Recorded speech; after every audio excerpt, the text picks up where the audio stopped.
Программы — это то, что повторяется в вашей жизни снова и снова. Одно и то же. День сурка, белка в колесе. Пока ты не увидишь эту программу и не осознаешь ее.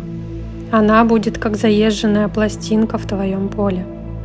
Программа — это то, что забирает вашу энергию. А энергия — это самое ценное, что у вас есть. Программы, как утяжелители в вашем поле, не дают вам взлететь. Чем меньше программ, тем легче человек и светлее. И по вибрациям, соответственно, выше. Программы есть лишь у личности. Когда ты выходишь в осознавание себя духом, программы перестают существовать. Они становятся иллюзией, такой же, как и личность. Вся энергия принадлежит вам, как духу. Все программы закрываются, пути к счастью открываются.